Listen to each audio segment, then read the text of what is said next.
vyaktam yena characharam tatpadam darshitam yena tasmai Shri Gurave Namaha. Panchatattvatmakam Krishnam Bhaktarupaswarupakam Bhaktavataram Bhaktakhyam Namami Bhaktashaktikam. Namah Pankajanabhaya Namah Pankajamaline Namah Pankajanetraya Namaste Pankajanghraye. Krishnaya Vasudevaya Devaki Nandanaya Cha Nandagopakumaraya Govindaya Namo Namaha. Vasudeva Sutam Devam Kamsachanuramardanam Devaki Paramanandam Krishnam Vande Jagadgurum. Hare Krishna Krishna Krishna Hare Hare, Hare Rama Rama Rama Hare Hare, Hare Krishna Krishna Krishna Hare Hare, Hare Rama Rama Rama Hare Hare, Hare Krishna Krishna Krishna Hare Hare, Hare Rama Rama Rama Hare Hare. Sarvebhyo Namaha, Sarvesham Krite Swagatam.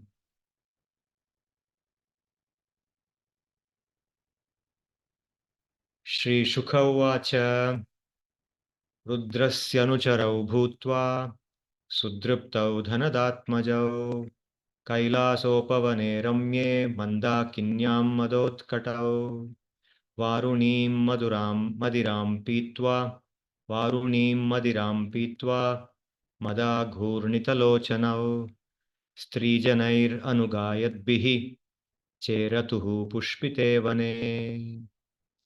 So this is a scene that Sri Vyasadevji describes in the Bhagavatam. This is the Dashama Skandha of Bhagavatam, the Dashamadhyaya, that is the 10th chapter, in the 10th Skandha. So in this scene, Sri Shukadeva Goswamiji is speaking, and he is describing the two sons of Kuvera. What are they doing? So they are on the in a garden, in a forest-like garden, on the bank of a river, Mandakini river. The name of the river is Mandakini, but it says Kailasa Upavane, means on the side of Kailasa Parvata. So this must be referring to a different Mandakini than the one that is flowing today. Or the Kailasa Parvat referred to here is different from what we know today, whichever way. So it says these two boys, the sons of Kuvera, they are twins actually. Their names are Nalaku and Manigriva. So they are Shiva's bhaktas, the bhaktas of Bhagavan Shiva, Rudrasya Anucharau, Sudraptau. Despite being the bhaktas of Shiva, normally you would expect that a bhakta of Shiva is humble, devoted, and that's how they are. But despite being that, these two people are arrogant. They are proud of their lineage. They are proud of their wealth. So, Sudruptau Dhanadatmajau. They are the sons of Dhanada. Their father, Kuvera, is known as the treasurer among the gods. He is like a treasurer. Means he is in charge of the universal wealth, the universal money, you can say. Something like, you can say, the RBI governor. The RBI has a kind of a leading position in the flow of money in the country. And there is an RBI governor at the top of the RBI. Okay, so he has some powers which can make policies about the way the money flows in the country, the interest rates of banks, etc., etc. So Kuvera, the deity known as Kuvera, is in that position. And these two boys are sons of that Kuvera. So who is exactly Kuvera? Kuvera is considered a yaksha, just like we are considered manushyas. Then there are devas, there are gandharvas, there are nagas. So different species, different types of beings in this universe. One of the types of beings is called yaksha. So Kuvera is considered as the king of the yakshas. He is actually the co-brother of Ravana, the same Ravana who appears in the Ramayana. So his mother and Ravana's mother both are co-wives of the same husband, that is Vishrava. So he is the son of Vishrava and his wife called Idavida. And Ravana is the son of Vishrava and Kaikashi.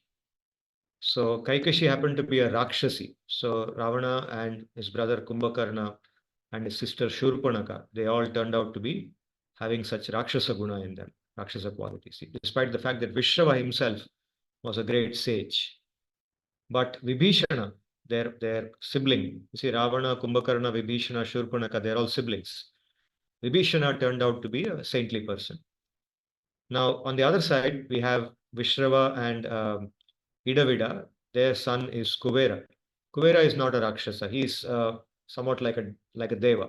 He's not exactly a Deva too, but he's divine. He's got divine qualities. He's like a Deva. And he is considered to be in charge of the universal wealth. Okay, so he's a big person. Essentially, in summary, he's a big person in this universe, just like, say, the RBI governor is a big person in this country. Now, the two sons of this big personality, they are arrogant. Okay, they are very arrogant.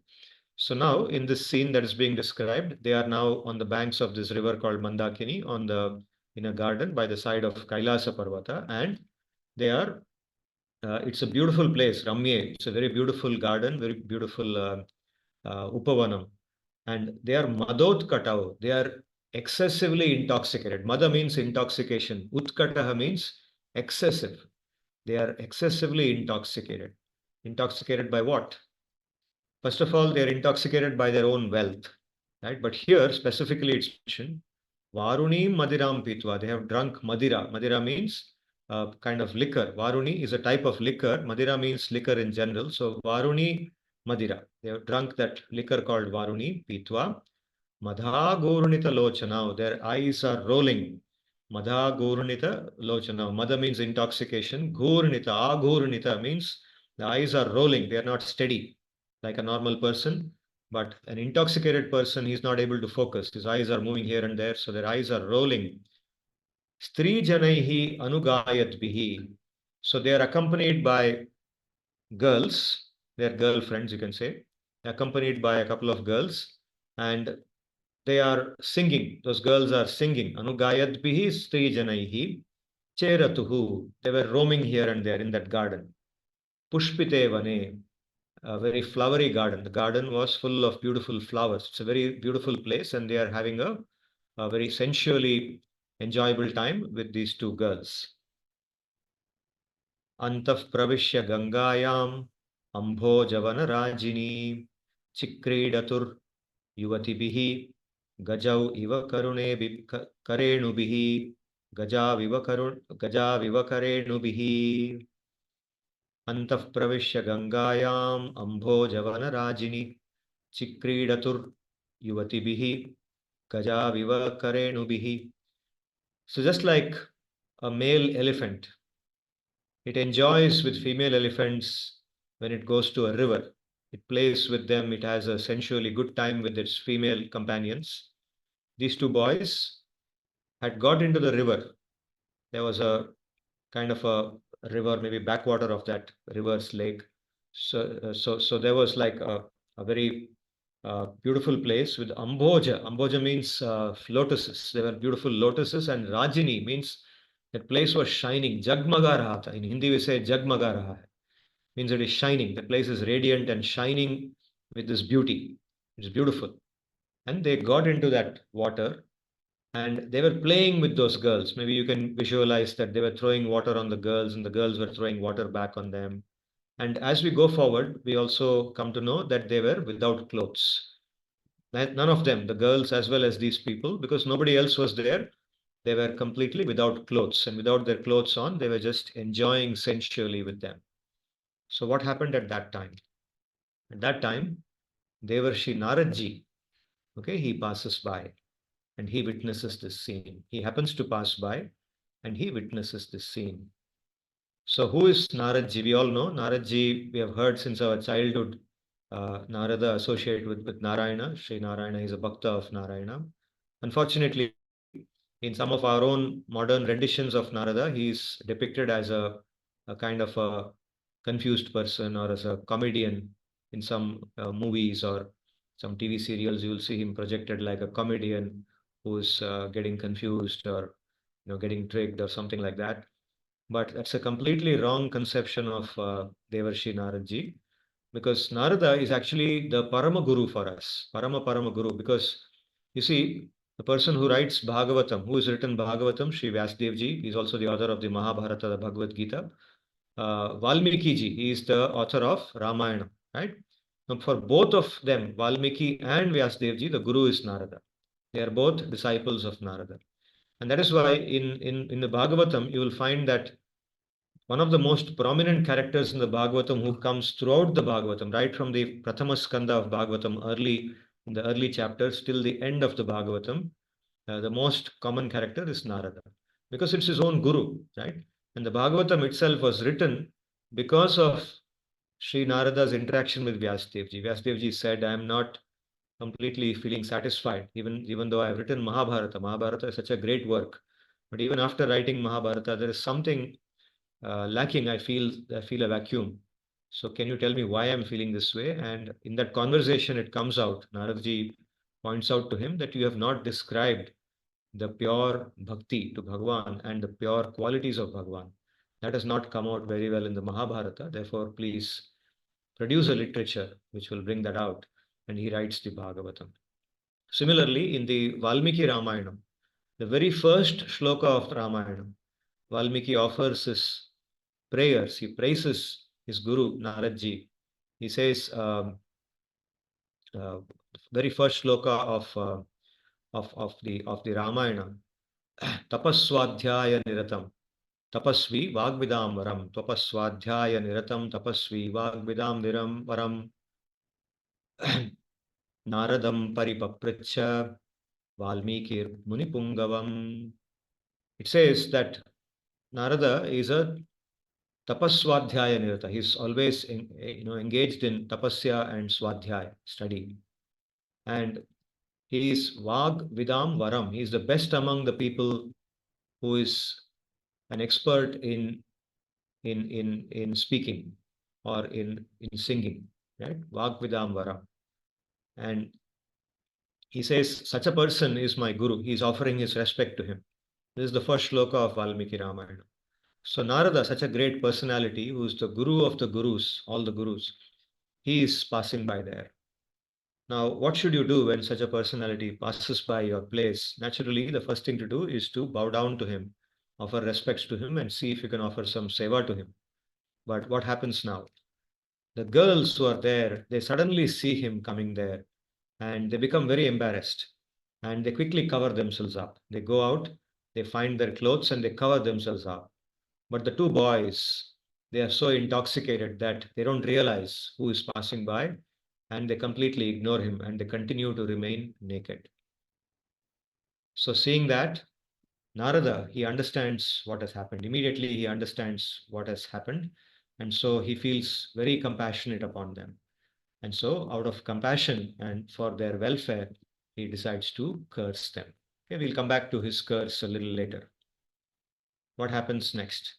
So the next, Sri Vyasdev ji gives a small discourse by Sri Narada. Before he cursed them, what were his thoughts? What led to that curse? Why did he curse? What was the logic, right? So here he explains that Sri Narada ji, he could see that these two boys were completely absorbed in this Maya, in this material world, in this material Maya, right? To the extent that even when somebody like Narada ji was passing by, they did not have the sense to come out or to stand quietly, at least until he passes by. You see, sometimes when you go to some place like this, you go to a park, or sometimes I should say that even on a college campus, you're walking by and then you find a boy and a girl together. They are probably embracing each other or doing something very private. But when they notice you, they immediately become conscious and they become, their behavior changes when they see you passing by, right? But you can see here the boys, even though they saw him, they did not change their behavior. They were still in that condition. They continue to remain in the condition. That means their absorption in this material existence, the material universe, the material samsara, right, is so deep that even when they see this thing, they are not able to come out of it.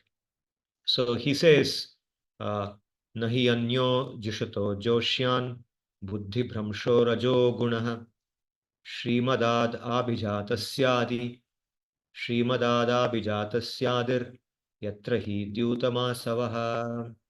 He says, for those who are completely, committed to enjoying the sense pleasures, Jushataha Joshyan, those who are completely committed to enjoying these pleasures, the sensual pleasures of this material existence, the only cause I can see, there is no other cause than Shrimadat Abhijatyadihi. Because of their noble birth, because they have been born to a rich father, rich parents. Like today, sometimes we see rich kids and we get to read newspaper reports about how these rich kids did something very criminal, like driving very fast and killing somebody, or getting involved in some crime of some fraud, getting arrested or getting caught in some doping, binge and getting arrested by the police. Sometimes we read about the children of big personalities, rich personalities like politicians or film actors. Uh, so we then come to know that actually they have been intoxicated. Exactly a similar condition, intoxication because of wealth. That's why this word Shri Madat is used. Shri means wealth, money. Mother, the mother coming from not from the alcohol that they have drunk, but from their money, from their wealth. And abhijatihi. Abhijatihi means their noble birth, the rich birth, birth in a rich, noble, big family. Okay, Srimadat Abhijatyadihi Yatra Stri Dyutam Asavaha. So wherever Srimada exists, naturally such people will get into womanizing. Stri here is used to represent womanizing, the behavior of womanizing. Dyutam, gambling, and Asavaha, Asuhu. Asuhu means liquor, drinking alcohol, gambling, and womanizing. These automatically come to people, or they can come. Not that everybody who is rich is like that, but they can come. Richness can influence somebody to go in this direction. So Narada Muni says that there is no other Rajoguna greater than this, because in their case, in the case that he is observing in front of him, he says that he is able to relate the richness of these boys with their behavior. And so he says, this is making these boys behave in this manner. So then he goes on to make further observations about um, the nature of how our body, attachment to the material body, conditions us to become very, sinful, perform activities which are very wicked and sinful. He says those with very uncontrolled minds who kill animals mercilessly, they think that this body is eternal. They have no knowledge that one day or very soon this body will end and they have to go into another body. They absolutely have no such knowledge. They don't realize that the body of a god, in this birth, you may be praised as a great personality, you're being called as a god, people are worshipping you, have a lot of followers. So, regardless of that, whether you are a god or a king or whatever, ultimately the body is going to be eaten by insects or eventually become stool. It may be eaten by birds.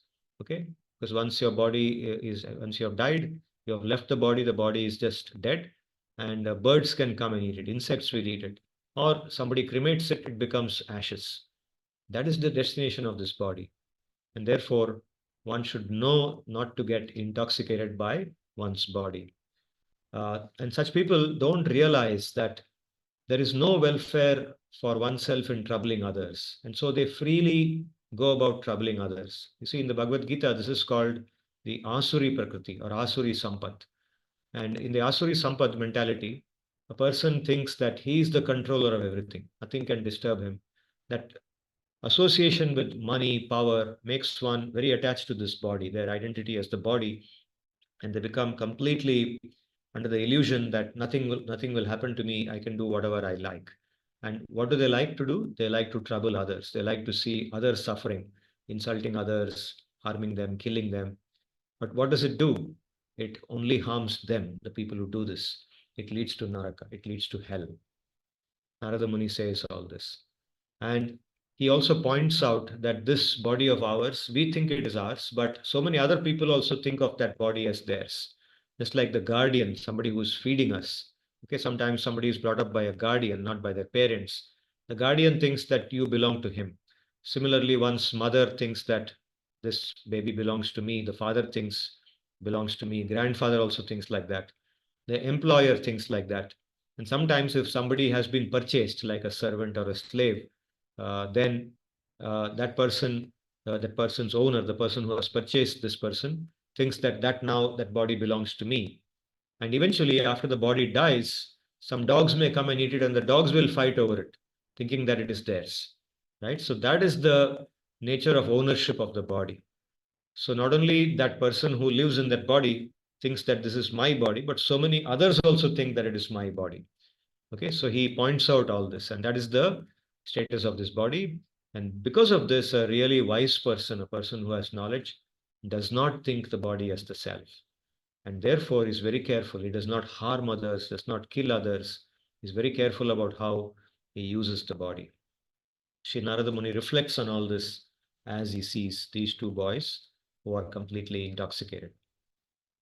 And then he says, Asataha Srimadandhasya Daridryam Paramanjanam Atmaupamyena Bhutani Daridraha Paramikshate.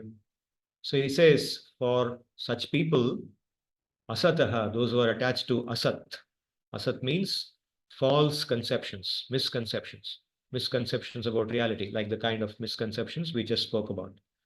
Asataha Srimadandaha. Srimadandaha, one who is blinded by the intoxication due to wealth. Srimada Andaha. Srimadena or Srimadat Andaha. So such a person who is blinded by the intoxication due to their wealth, Daridryam Paramanjanam. For them, the supreme medicine, Anjanam here refers to medicine or remedial ointment, the ointment applied for remedying that. Daridryam. Daridryam means what? Poverty. Okay, so person who is intoxicated by their money, their wealth, the correct medicine, the way to remedy that intoxication is poverty. They should experience poverty, then they will realize. Atmaupamyena bhutani daridraha paramikshate. So the daridra, the poor person, daridra means a poor person or a weak person. Poor need not necessarily mean monetarily poor. That is, of course, the default definition of poor, daridra. But a person who is helpless, who is weak, who is unable to do anything that they want to do. They are just in a very helpless position. Such a person, daridraha. Atmaupamyena bhutani param bhutani ikshate. He sees other living beings like himself. He learns to see. Because of his helpless condition, he starts becoming compassionate towards others.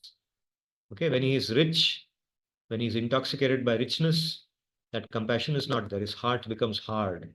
He becomes powerful. He seems nobody can control me. He starts doing wicked things to others. But when he becomes poor, helpless, then he starts realizing that, oh, the other person is also like me. And he starts developing compassion. So then he says, Yatha, he gives an example of what he's trying to say. Yatha kantaka vidhango jantor nechati tam vyatham jivasamyam tato jivasamyam gato lingaihi na tatha aviddhakantakaha na tatha aviddhakantakaha. He says, just like a person who has been inflicted by a thorn, okay, whose body has been pierced by a thorn, such a person does not want, because the piercing by the thorn is actually a lot of suffering.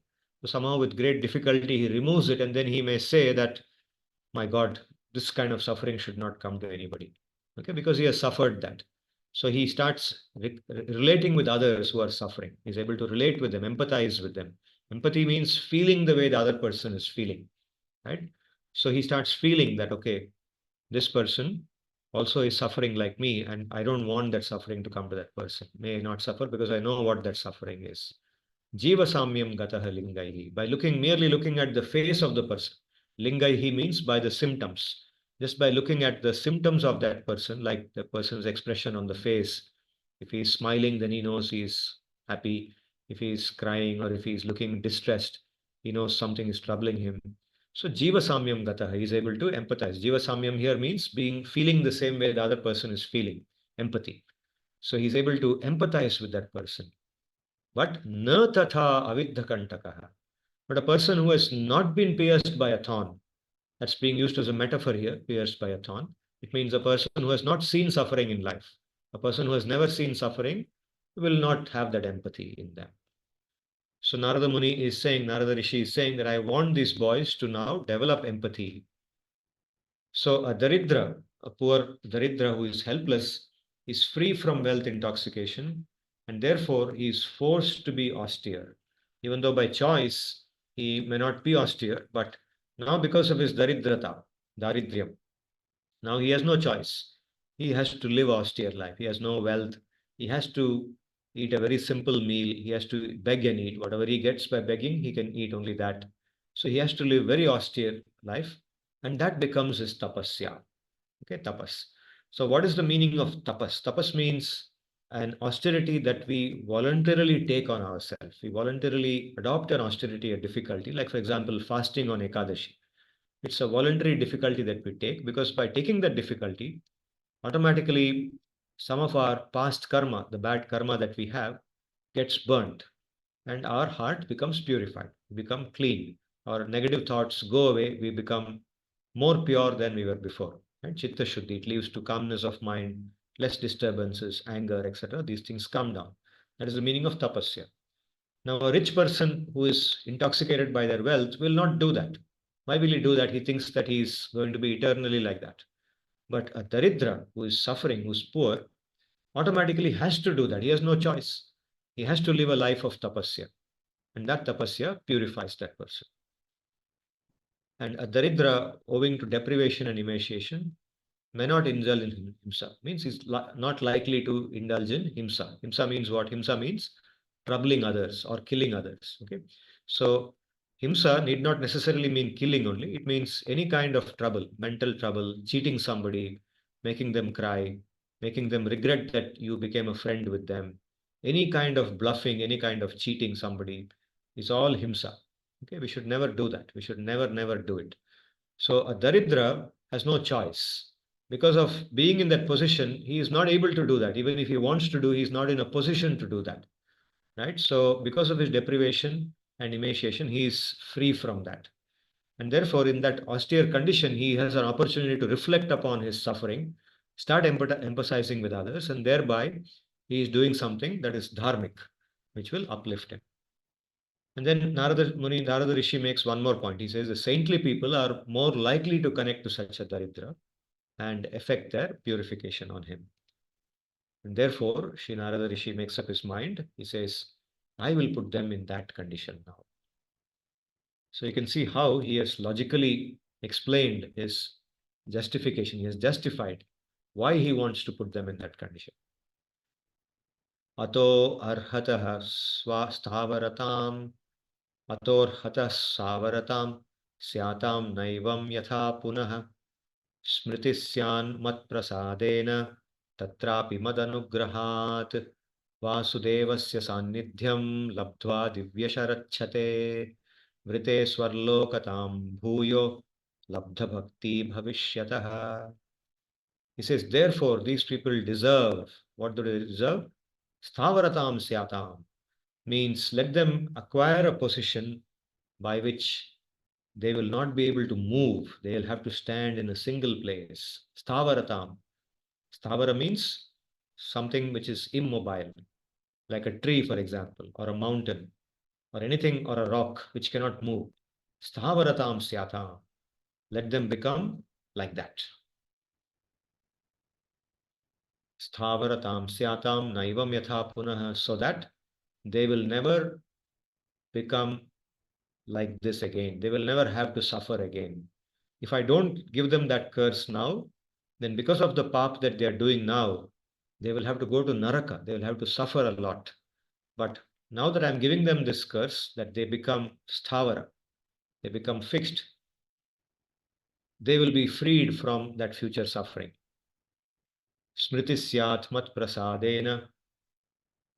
And being in that position of being a sthavara, being fixed in one place, let them also have memory of what they have been through, what they have done.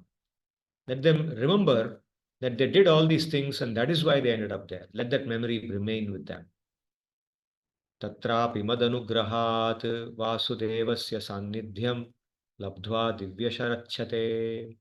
He says, there too, in that condition too, I'm not going to let them be like that eternally, but by my blessing, mad-anugrahat, I bless them. I also bless them that Vasudevasya sannidhyam labdhva divyasharachate.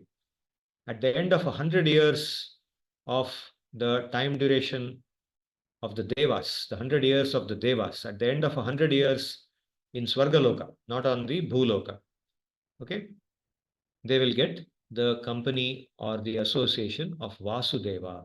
Who is Vasudeva? It's Krishna. So at the end of 100 years in the time scale of the devas, which is actually a very long time on the earth, okay, because 1 year of the devas, 1 day of the devas, I'm sorry, 1 day of the devas is equal to 1 year on the earth, right? So when 1 year passes here, one Uttarayana and one Dakshinayana together, then 1 day and night has got over for them, the devas. So like that, if you count the 100 years of the devas, 1 year of the devas probably has 360 days, and that into 100. So that many years will pass on the earth when 100 years passes for the devas. So for that much time on the earth, these people will remain. But at the end of it, they will get the company of Vasudeva, Krishna. Then what will happen? Vritte swarlokatam bhuyo labdha bhakti bhavishyatah. So then they will go back to their position as the devas. Bhuyaha means again they will be restored to their divine position as they are now. And they will also be labdha bhakti, means they will not be just like this they are now, but they will be bhaktas because they have associated with Vasudeva. The moment you see Vasudeva and interact with him, automatically bhakti develops in the heart. Spontaneously, bhakti emerges in the heart. So they will also get bhakti by my blessings. It is said that bhakti comes by the blessing of a bhakta. When a bhakta shows his anugraha on us, kripa on us, then bhakti comes to us. So now Naradaji is blessing them that you will get bhakti. And with that bhakti, you will go back to Swargaloka and you will remain as bhaktas. And once they remain as bhaktas, they will not commit pap again. Bhaktas don't commit pap. So he is blessing them. It seems like a curse because he is giving them that position, a punishment.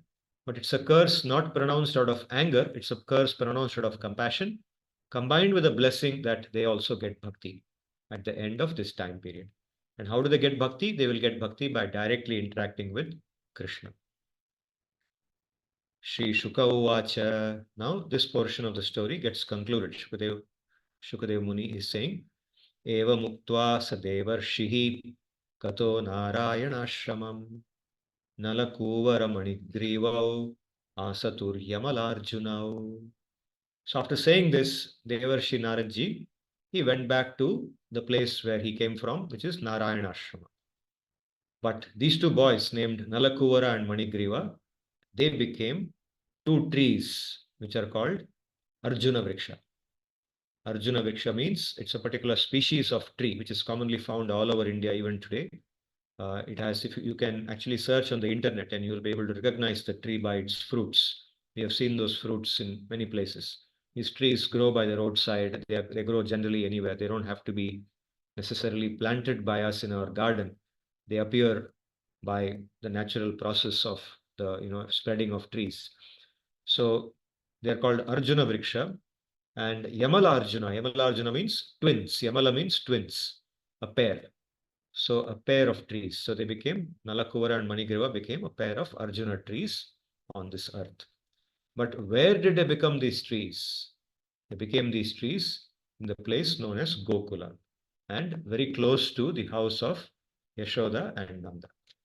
Okay, that is how we connect back to the story of Mother Yashoda, which we heard in the last class. Mother Yashoda successfully managed to tie her baby to the grinding mortar, right? She tied him to a mortar because he was performing so much mischief. We heard about how he broke a pot, he ran away, and he was feeding the butter to the monkeys. She chases him, and then with some great difficulty, she catches him, she brings him, she tries to tie him up, and the rope falls short by width of 2 fingers. Then she again tries to tie him up, brings another rope, and in this way she brings all the ropes in the house, but she fails to tie him. And eventually, out of compassion, he allows her to tie him, and she manages to tie him up. And now she has gone. Okay, and now the Yamalarjuna trees are standing there in the garden or in the backyard of the house. So next, what is going to happen? That we will continue in the next class. We will stop the story with this much for today. Today we heard about how the two sons of Kuvera got a curse from Sri Naradji out of his compassion and became the Arjuna trees, the Arjuna Vrikshas. In the next class, we will hear about how what happens. It says Sri Krishna will actually bless them. So how does that happen? We will listen to that in the next class. But now we'll go to the Bhagavad Gita. The Bhagavad Gita is closely connected to what we hear in the Bhagavatam. The philosophy of the Bhagavatam is actually the same as the philosophy of the Gita, only thing it is deeper, it's more expansive and deeper, and it is presented with a lot of stories. So we have completed 13 chapters of Bhagavad Gita, and today we are going to begin the 14th chapter.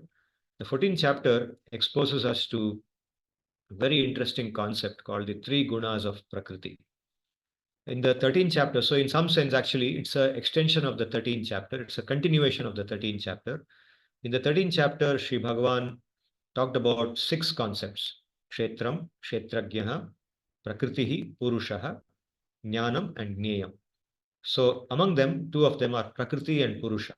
Right? Prakriti refers to this material nature, the original material nature, which is responsible for all this, all these things we see in the universe. The material universe is an expansion of that material nature.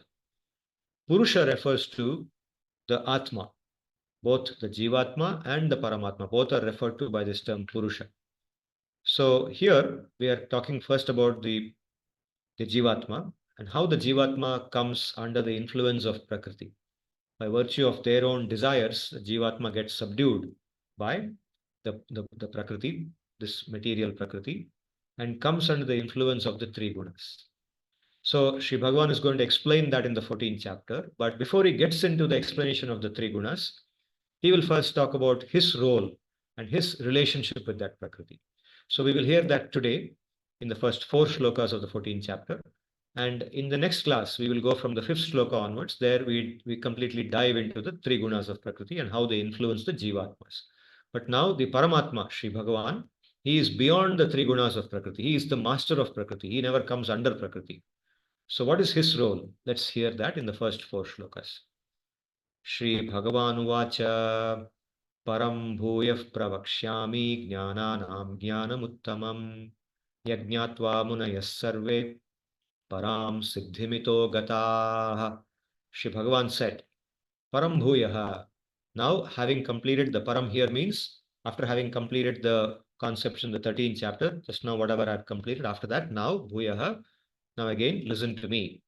Aham pravakshyami. I'm going to speak to you about what? Jnananam jnanamuttamam, the greatest among all knowledge, among all types of knowledge, jnananam uttamam jnanam, the highest knowledge, the best knowledge. Yajnatva munaya sarve. After knowing this, all the great thinkers, the great sages, the philosophers, param siddhimito gataha, they attained the highest perfection, param siddhi, right? Para siddhi. Param siddhim means the highest perfection, the best perfection that you can possibly get. They got ito gataha from here, from this material existence. After getting this knowledge, they attained that perfection. Shri Bhagavan said, now I will describe another type of knowledge, which is the best of knowledge. After knowing it, the great thinkers attained perfection that is beyond this existence.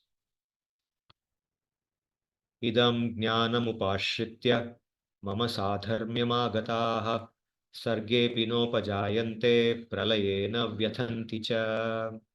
Idam jnanam upashritya. Knowing this knowledge or taking refuge, upashritya means accepting, imbibing this knowledge, absorbing this knowledge. Idam jnanam upashritya. After absorbing, imbibing this knowledge, after internalizing this knowledge, mama sadharmyam agataha. They attained my nature or my state of existence. Mama sadharmyam. Sadharmyam means my nature or my state of existence, my kind of life. They attained my state of existence. Sarge pinopajayante. So because of that, when the next material creation happens, you see in the Gita elsewhere in the 8th chapter, for example, it's described that Brahma, every day in his day, every day of his, at the beginning of the day, he creates the entire material universe gets a fresh creation.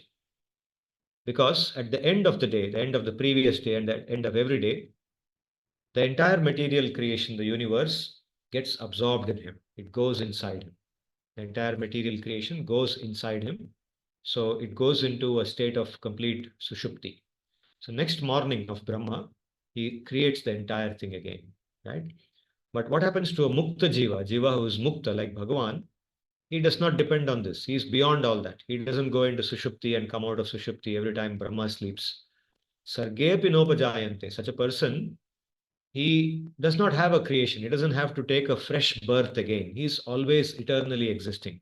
His consciousness continues the same way eternally. He is eternally conscious. His consciousness remains constant eternally. Right? It doesn't go into sushupti, come out of it. All that doesn't happen to him. Sarge pinopajayante does not take birth when the new creation happens. Pralayena vyathanti cha.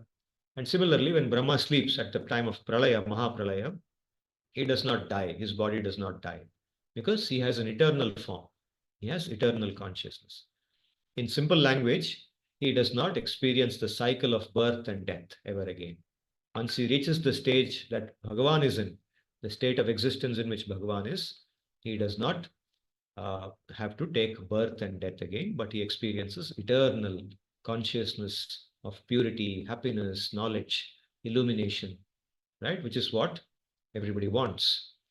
So, effectively, this is saying that we can become like Bhagavan. We don't become Bhagavan. You see, that is wrong understanding that we will become, we'll merge into Bhagavan. This does not mean we merge into him. It means that we become like him, we develop some of his qualities and we attain a similar state. But even in that state, we remain the small jivatma, amsha of Bhagavan. We experience that infinite happiness, but we remain a small amsha of Bhagavan. After imbibing this knowledge, they attained the same state as me, these munis. Now they neither experience material birth at the time of creation, nor death at the time of dissolution. Mama yonir mahat brahma tasmin garbham dadhamyaham sambhavas sarva bhutanam tato bhavati bharata. So this shloka and the next shloka are also two very commonly cited shlokas. It says Mama Yonihi, Sri Bhagavan says Mama Yonihi. The word Yonihi in Sanskrit means a place of production, a place where any production happens. For example, in management we talk about a factory, a place where items are produced. A factory produces items. Similarly, an office produces work. Okay, a store is producing services. A theme park produces services. So any place where any kind of production happens, some generation happens, generation of something happens, that is called a yoni. Okay. So he says, Mama yonir mahad brahma. This mahad brahma is my yoni, is my place of production, is the place where I produce. So what does the word mahad brahma refer to? Brahma here does not refer to Bhagavan. Okay? Otherwise, in many places, the word Brahma is synonymous with Bhagavan or Paramatma. Here, in this place, because he's talking about Prakriti, another name for Prakriti is Brahma. Brahma also refers to Prakriti in many places in our Shastra. So Mahat Brahma, this Prakriti is also called Mahat Brahma. That's another name for Prakriti because she is huge. She is massive. Brahma, the word Brahma comes from the word Brihat in Sanskrit. Brihat means that which is huge, which is massive. Okay, so Mama Yonir Mahat Brahma. My Prakriti is massive. Tasmin Garbham Dadhamyaham. So in that Prakriti, I place an embryo. I place the embryo. Okay, just like a father, he places the embryo, he implants an embryo in the womb of the mother, right? So in the same way, Sri Bhagavan is like the father and Prakriti is the mother. So he plants an embryo in the womb of the mother and he places it there. And what does that embryo mean here? It means what is basically the that which generates all the living beings in the beginning of Brahma's day. Sambhavah sarva bhutanam tato bhavati bharata. So all the jivatmas at that point of time, they get their material bodies. You see, in material existence, we can experience this matter, this material existence, only when we have a material body, right? And at the beginning of the day of Brahma, every day of Brahma, this material body comes into existence. So when Sri Bhagavan decides to do this, when he glances at Prakriti, how does he do this? He glances at Prakriti and in his mind, he wishes, he signals that now let creation happen. And when he does that, immediately this creation happens. Sambhavaha sarva bhutanam tato bhavati bharata. When he plants this embryo, at that time, all the creation happens. The original material nature, Prakriti, also known as mad-bha, is my region of creation in which I place the embryo. O Bharata, this creation of living beings takes place thereafter. Sarvayonishu kaunteya murtayas sambhavanti yaha tasam brahma mahatyonihi aham bija pradah pita. He says, in this creation, Sarvayonishu, there are so many different species. In this, Murtayaha Sambhavantiyaha, and they all have different forms. Murti means the form of the body. Okay? Human beings have a particular form. The the elephants have a different form. The tigers have a different form. The cats and dogs have different forms. The plants and the trees and the insects all have different forms. So this creation happens not exactly identical to everybody. The Jivatmas don't take an identical body. They all take different bodies. So Sarvayonishu Kaunteya Murtaya Sambhavantiyaha Tasam Brahma Mahadyonihi Aham Bija Pradafpita. So there, in this happening, that Brahma, that Prakriti, Brahma here refers to Prakriti. Tasam Brahma Mahadyonihi. This Mahad Brahma is that great yoni, is that great place of production. This material Prakriti is the place of production, and I am the seed-giving father. Aham Bija Pradah Pita. Bija Pradah means the one who gives the seed. I am that father, the Pita, who gives that seed for this creation to happen.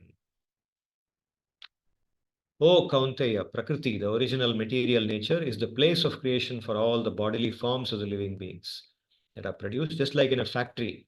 In a material factory, different types of parts and products are created, and they all have different forms, right? In the same way, the living beings are like in this factory of this Prakriti. Prakriti is like a factory, and Sri Bhagavan is that father who's producing, is that creator, right? He's the inventor, the creator, and he is the seed-giving father. And Brahma is the instrument, Lord Brahma, not the Brahma mentioned here. The Brahma mentioned here is the Prakriti, but the person we call Brahma, and Brahma is the instrument through which this creation happens. So, having said this, in this first 4 shlokas of the 14th chapter of Bhagavad Gita, Sri Bhagavan has described the relationship between himself, and that Prakriti, material Prakriti. Now, in the rest of the 14th chapter, he will describe the relationship between the Jivatmas and the Prakriti. So you can see here how in these first 4 shlokas, his position is superior to Prakriti, just like the male and the female. He's using the analogy of the male and the female here. The male is implanting the child in the womb of the female. So he's using that analogy to describe his superior position to Prakriti. But when he describes the Jivatma's relationship with Prakriti from the 5th shloka onwards, he describes how the 3 gunas of Prakriti, Sattva, Rajas and Tamas, they control the Jivatmas. The Jivatmas are always subjugated by them.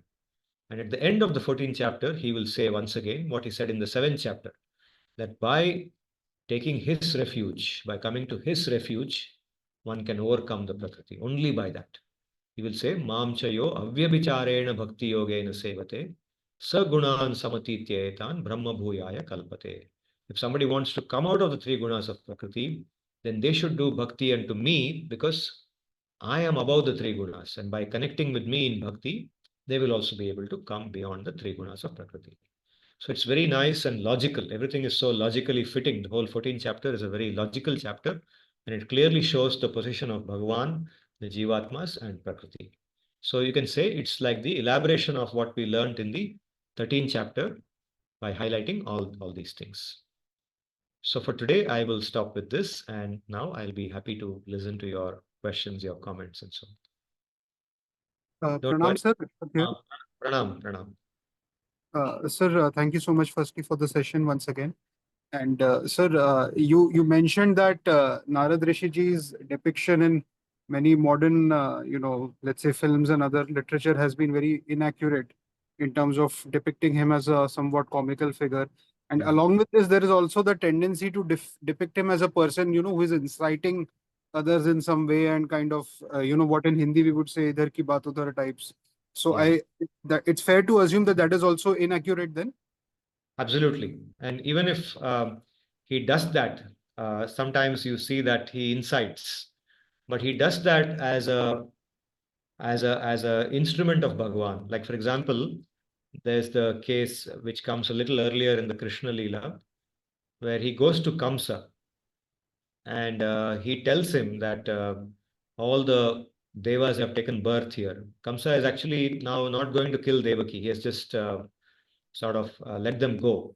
After Vasudeva said that I will hand over the eighth child to you, he doesn't kill Devaki. He's sort of letting them live in peace.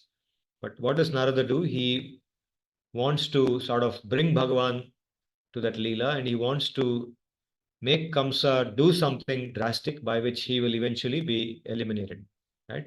So he incites Kamsa by going and telling him that all the devas have taken birth here and they are planning to kill all the asuras, all your friends will be killed, and your life also is under threat. He says this and he goes away. Okay, so he does incite sometimes, but he does it as a seva to Bhagwan. It's part of Sri Bhagwan's larger plan when he is about to appear. But projecting him as a person who is comical or who is a source of humor, like a comedian in a movie, that's where it becomes really inaccurate. Or as a person who is wicked. You see, if you show him as somebody who incites something, but show it as a noble activity, that's fine.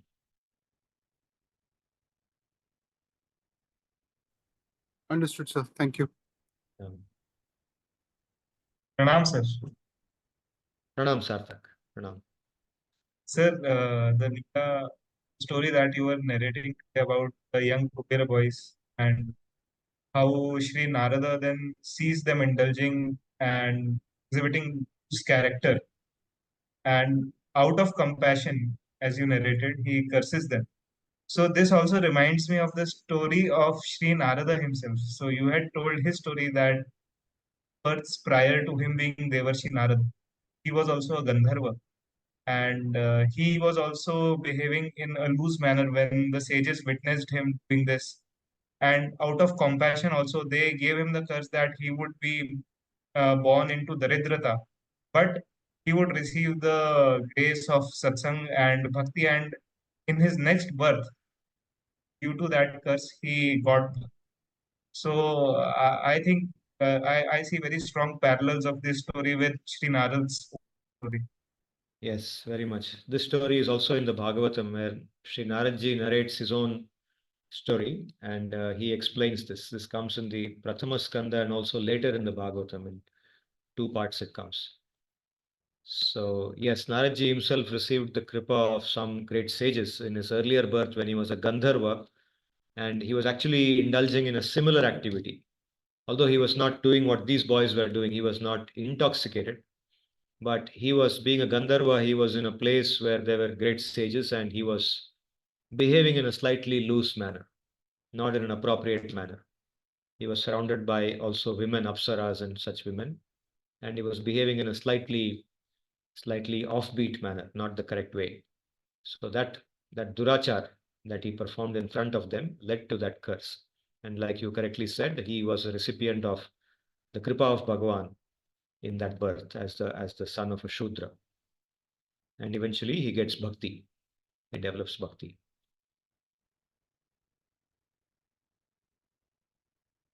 True.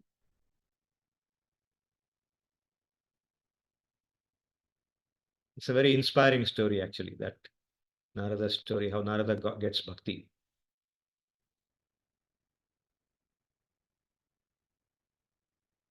Sir, I also think that out of these stories, you can correct me, but I also think that out of these stories, it also comes out as what appears to be a misery actually can also be made into blessing in disguise. That Sri Bhagwan puts us in some places wherein can then strive forward, go towards him. So what may appear as bad at first might not be bad really. This is also what I agree with you. Yes. In fact, on this path of bhakti, we learn, or we should learn, how to use unfavorable situations or unpleasant situations into opportunities to connect with Bhagwan. Because just like the example of Draupadi, there are at least two occasions in the Mahabharata where we see Draupadi turning to Bhagwan when she is put in a very difficult and unpleasant situation, very undesirable situation. In both cases, Duryodhana is involved. In the first case, we know how Dushasana is trying to disrobe her, and she, out of complete helplessness, because nobody comes to her help at that time, so she turns to Bhagwan as a last resort. And that connection resolves the problem. And another situation is when Duryodhana sends Durvasa Muni to the forest when these people are camping somewhere, with the specific request to Durvasa Muni that he should go after Draupadi has finished eating from that Akshaya Patra, so that she will not be able to create food using the Akshaya Patra to feed the Muni and his disciples, and thereby the Muni will become angry and curse them. So, keeping that plan in mind, Duryodhana requests Durvasa Muni to go there when the Akshaya Patra has already been used for that day. It can't be used further. But when this happens, and Draupadi is put in that unpleasant situation, she turns to Bhagwan. Again, she calls out to him in her mind, and immediately he responds. And he solves the problem in a very creative manner. He just makes sure that all the people, Durvasa and all his disciples, are feeling full. They're feeling so full that the food seems to be coming out of their throat in that level of fullness. Like you've eaten so much that there's not even a small space, a small, very small space left for eating something. Even one drop of water you can't take. That much full. So he creates that feeling in all of them by his potency, by his mystic powers. As a result, they don't even come back. They go to take bath in the river, and when they are in the river, they develop this feeling. And so, out of fear that now, if they go back, they will be compelled to eat, and they cannot eat. So, and then they will be cursed by the Pandavas or something. They fear, they think that will happen, and they run away from there. So, Shri Bhagavan rescues Draupadi two times like this.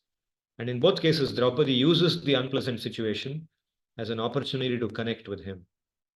So we can take inspiration from that, and it is to be understood that that is a wise thing to do, because ultimately an intelligent person understands reality as it is. It is not just a sentimental person. Some people will interpret this as a person who is not smart enough.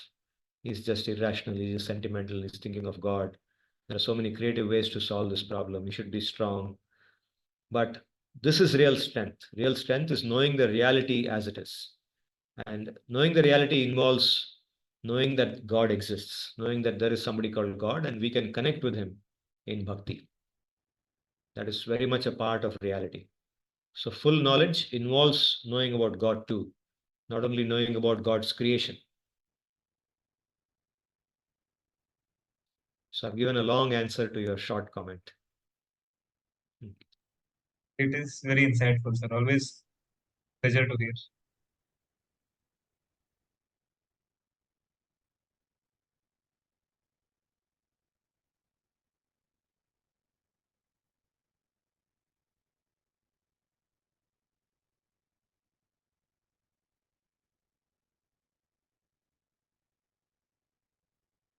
So the three gunas of Prakriti, you can read up about them before you come to the next class. Sattva, Rajas, Tamas. You'll be able to understand many things on your own, and I will take you through the three gunas in a systematic manner. We can make some points and we can discuss how to imbibe those lessons, how to become more sattvic.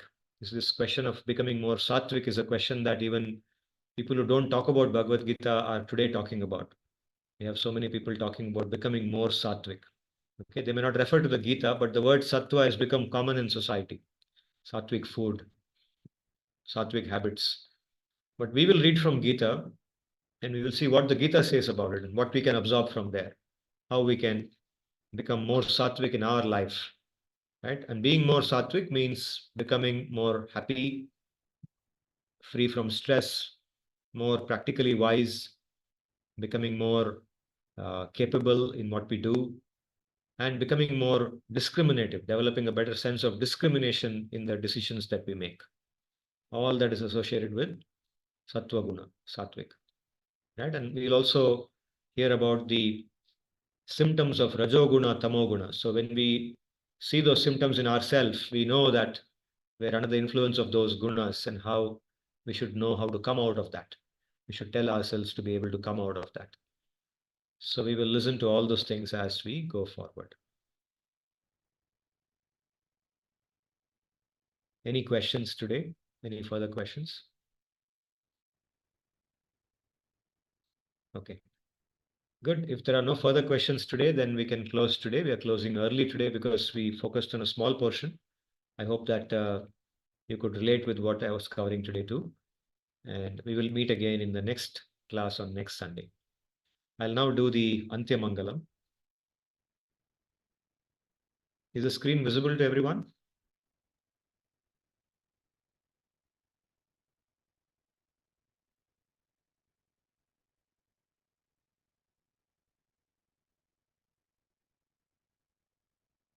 Let me see why I'm not able to control the screen here.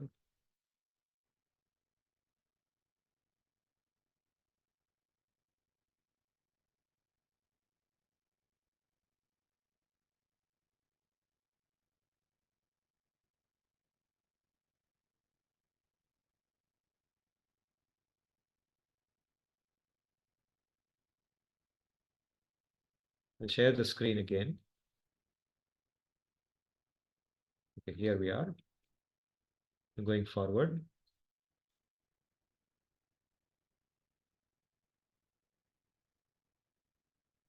Om स्वस्ति प्रजाभ्यः परिपालयन्तां न्यायेन मार्गेण महिं महिषाः गोब्राह्मणेभ्यो शुभमस्तु नित्यं लोकाः समस्ताः सुखिनो भवन्तु हरे कृष्ण कृष्ण कृष्ण हरे हरे हरे राम राम राम हरे हरे हरे कृष्ण कृष्ण कृष्ण हरे हरे हरे राम राम राम हरे हरे हरे कृष्ण कृष्ण कृष्ण हरे हरे हरे राम राम राम हरे हरे धन्यवादाः.